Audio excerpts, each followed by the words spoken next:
Buenas tardes, alumnos y alumnas de Historia de la Danza. Hoy nos encontramos en una nueva clase para comenzar este nuevo recorrido que nos va a entrar a un periodo histórico a fines del siglo XIX, comienzo del siglo XX, donde van a intervenir diferentes actores de la danza que van a aportar una nueva mirada acerca del movimiento, de la necesidad de moverse, de la necesidad de danzar sin una estructura, sin una nomenclatura, y abrir un nuevo camino a la expresión danzada. Pero antes de continuar, vamos a hacer un pequeño repaso para recordar que seguimos un itinerario crítico-analítico en donde realizamos una lectura de los cambios producidos en la danza de escena a partir del momento en que ésta fue considerada una acción razonada, perdiendo así el sentido sagrado, sobrenatural, providencial que en algún momento tuvo. Vimos las problemáticas teóricas, conceptuales y axiológicas que nos permiten ubicar a las actuales manifestaciones artísticas en un horizonte más amplio. Esta perspectiva tiene una doble finalidad, la de promover la creación de una conciencia crítica y la de incluir otros niveles de comprensión acerca de las expresiones artísticas de la danza. Las principales líneas de pensamiento en la danza espectacular nos lleva a las divisiones más comunes bajo las siguientes nomenclaturas. Vamos a tener a la danza clásica, a la danza romántica, la danza moderna, la danza teatro y la danza postmoderna, entre otras. También tenemos que recordar que en la búsqueda de una estética unificada fue el eje organizador de lo que llamamos primer momento y con este objetivo constituyó a la danza escénica como disciplina dentro de un contexto en donde se mezclaron el cartesianismo y el espíritu enciclopedista de la Ilustración francesa y el ámbito cultural creado por el romanticismo francés. El primer momento de la historia progresiva de la danza espectacular se refiere al impacto de la concepción del cuerpo a la concepción secular del cuerpo. En este periodo, en el Renacimiento, nos vamos a encontrar con diferentes personajes que aportaron a la danza. Uno de los principales fue el rey Luis XIV, conocido como el Rey Sol, quien fue mecenas de la danza, de las artes en sí, pero se interesó más en lo que fue la danza, y solicitó que su corte, que los miembros de su corte se dedicaran al estudio de la misma, investigándola, nombrándola, dándole una identidad a través de una codificación y de nuevos pasos o dándole nombre a estos nuevos pasos. En todo este periodo vamos a encontrar diferentes personajes que van a realizar escritos en los cuales van a aportar una nueva identidad a la danza. Uno de los aportes más importantes que hizo Luis XIV, ya que tal fue su interés en la danza, fue la creación de la Real Academia de la Danza. Esto aportó a que aquellos interesados en realizar esta disciplina ya debían estudiarla, no realizarla tan solo por el mero gusto de bailar. Esto nos lleva a que el cuerpo de la persona, del ser humano que quisiera danzar, tuviera un ideal. Entonces, ya nos vamos a encontrar con personajes o con condiciones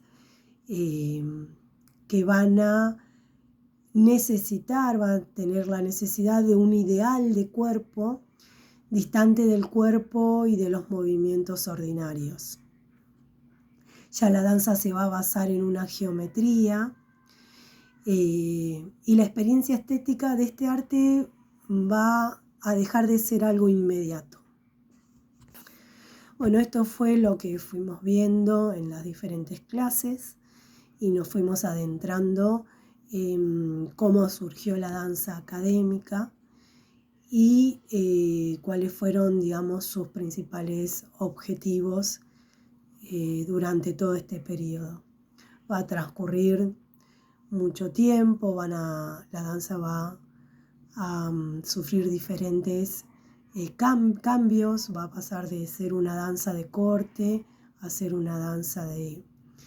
teatro, danza-teatro. Van a surgir diferentes personajes como Luli, que van a aportar a la danza más escena, va a ser una danza de escena, para luego ya adentrarnos a la danza clásica propiamente dicha, y esta misma va a requerir que se adopten diferentes condiciones para poder practicarla. Todo esto nos va a llevar en la danza a condicionarla, a ponerla en un momento donde simplemente va a haber ciertos personajes y ciertas personas que van a poder realizar a la danza como actividad. Va a transcurrir mucho tiempo y nos vamos a encontrar ya a finales del siglo XIX. La danza va a transcurrir por todos estos momentos que nombramos anteriormente y van a empezar a surgir personajes, seres humanos que van a necesitar de la danza como un medio de expresión, como un medio de comunicación, y van a tener que empezar a romper con toda esta estructura que limitaba todas estas acciones expresivas. Acá van a surgir personajes como Laban, Mary Whitman, pensadores. No debemos olvidarnos de que la danza va a estar influenciada en cada momento histórico por cada pensamiento que ha transcurrido en la historia. Sí, podemos rescatar que la danza clásica marcó y quedó de alguna manera como un sello en la danza y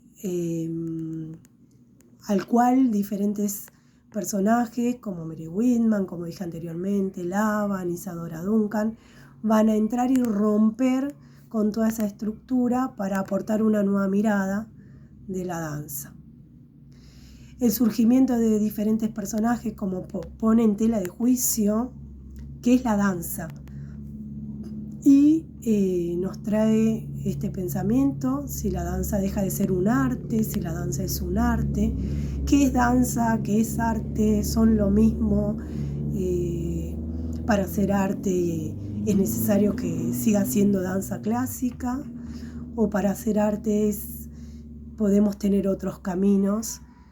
a través de la expresión, a través de poder comunicar, a través de poder plantear una nueva mirada en la danza.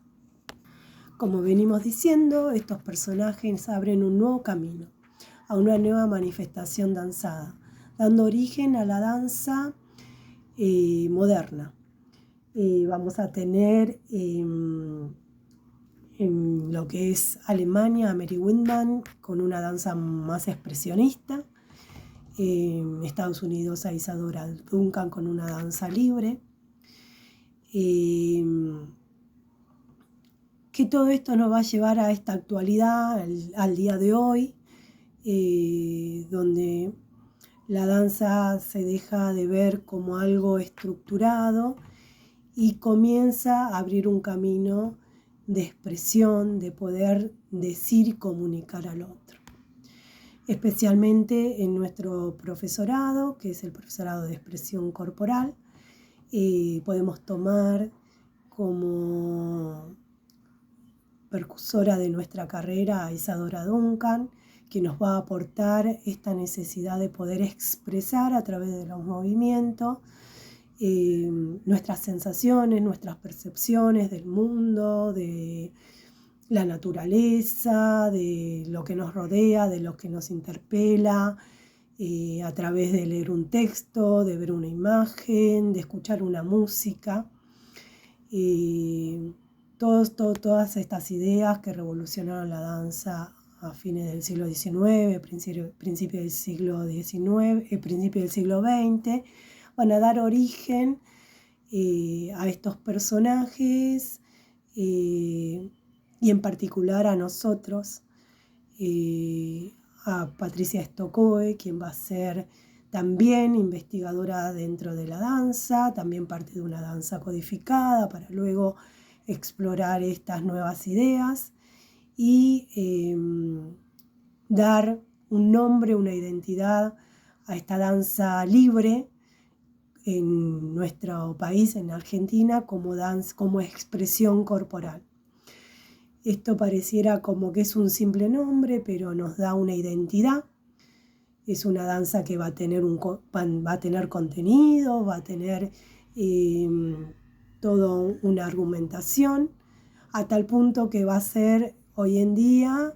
implementada en las escuelas en la educación de las infancias. Patricia Stokoe nos va a dejar libros, bibliografías, quien va a formar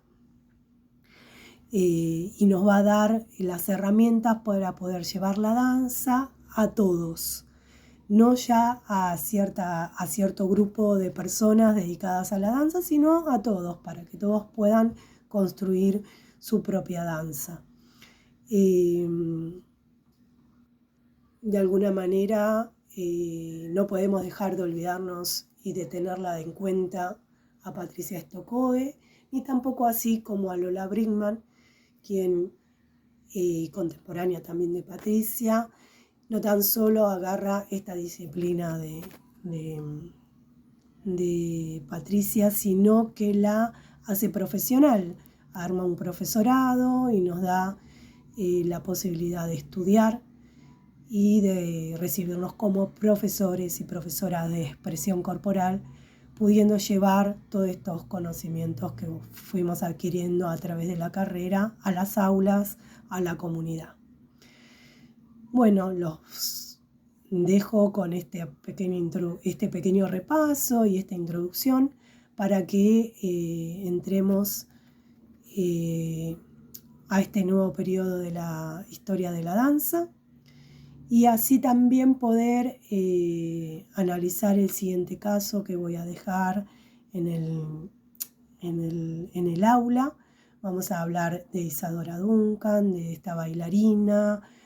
con las cosas que se enfrentó, qué cosas quiso romper, qué otros aportes realizó a la danza. Y los invito y los espero en la próxima clase a un encuentro sincrónico. Les voy a dejar un link para que nos encontremos en el horario de la clase y podamos hacer un intercambio de sus interpretaciones y podamos debatir acerca de la danza y principalmente si la danza realmente está al alcance de todos, qué significa que la danza esté al alcance de todos, cuando hablamos de todos y de todas, a qué nos referimos, si nos referimos solamente a aquellos que se interesan, a aquellos que pueden moverse, o si también podemos llevar la danza un poquito más allá, dándole una diversidad y llevando este aporte de danza a todo tipo de personas y con las necesidades que tenga cada uno. Bueno, los espero, les agradezco que hayan estado en la clase y los espero en la próxima clase para encontrarnos y debatir acerca de todos estos temas. Nos vemos pronto.